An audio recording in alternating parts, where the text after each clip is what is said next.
everyone, welcome back to Immigration Talk Show, and I'm your host Sam. And today we are diving into the first 100 days of President Trump administration's USCIS.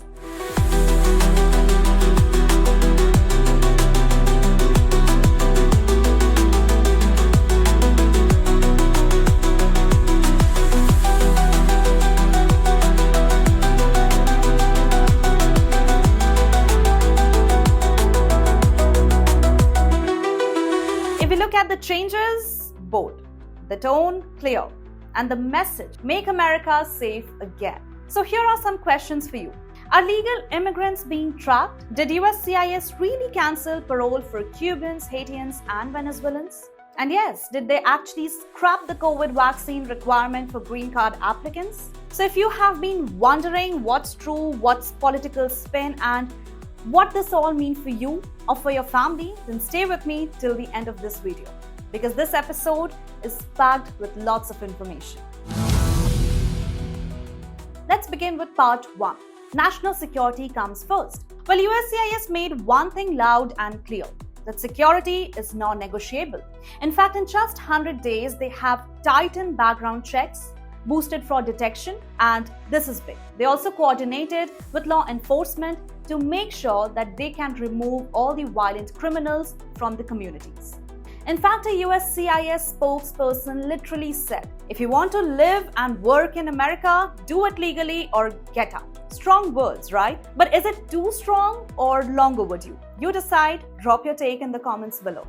Moving ahead with new rule, that is Alien Registration Requirement, also known as ARR. Now here's a headline that you might have missed. All non-citizens must now register using Form G325R. Yes, you heard that right. It's been a part of what's being called the Alien Registration Requirement, or ARR. So the question is, why? To help USCIS and law enforcement track who's here, where they are, and whether they are following the rules or not. Over 47,000 people have already submitted the form, and friends, if you haven't filed it yet, then you might want to check, because penalties are serious. And also there's even a tool to help you figure out if ARR applies to you or not. And if you want us to demo it in a future video, then just comment ARR tool below and we will make it.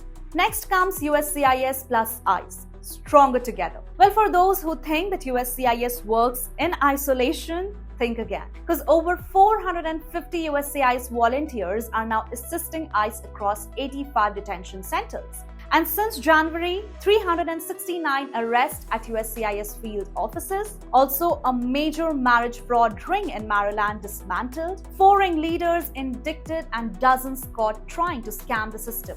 Well, this isn't just talk, but it's active coordination on the ground. Next comes fraud.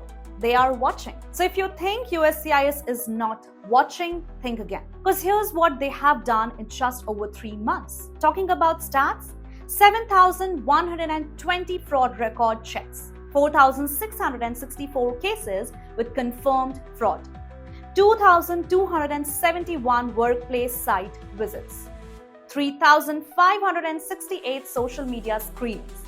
And yes, your online activity is also being watched, and those who are supporting any anti-American groups or posting controversial content, then it could now flag your immigration file. You can also drop your thoughts in the comment if you think that this kind of digital vetting is fair, or if it crosses a line. Next comes parole programs cancelled. Now this is a big shift. The parole programs for Cubans, Haitians, Nicaraguans, and Venezuelans are now cancelled. In fact, that affects over 531,000 people whose work permits and stay authorization have been revoked. They have been instructed to report their exit through the CBP One app. In fact, no second chances. So do you think, is this fair or harsh or long overdue? You tell us. Next is TPS changes, more restrictive temporary protected status, that is commonly known as TPS, that has also taken a hit. So USCIS has number 1, ended Haiti's TPS extension, and number 2, cancelled Venezuela's 2023 designation. The question is why? Because they claim that TPS was being abused as a loophole. And let's be real, this one stings for many families. What's your take on that? Next is policy overhauls. This you may have missed. So let's bullet through other major shifts as well. Strict vetting tools are back. The SAFE database now includes immigration history plus criminal records plus addresses. COVID-19 vaccine requirement? Gone for green card applicants. USCIS has also cut ties with sanctuary cities for naturalization ceremonies.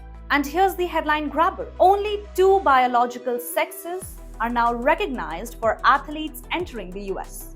This one's already sparked debate in sports and immigration circles alike. Well, that's all for today's update, friends. But before leaving, here are some questions for you. Are these bold moves about safety and order, or are they just too aggressive? Also, should humanitarian programs take a backseat or be fiercely protected? Let's talk. This community is smart, informed, and tuned in. So share your views in the comments. We will be reading and responding to each one of your comments. And of course, don't forget to like, share, and subscribe to Immigration Talk Show if you want more straight talk on immigration and national policy. No fluff, no spin, just facts that matter. I'm Sam, and this was your breakdown of USCIS first 100 days under President Donald Trump administration. Stay sharp, stay informed, and we will see you in the next video. Thanks for watching.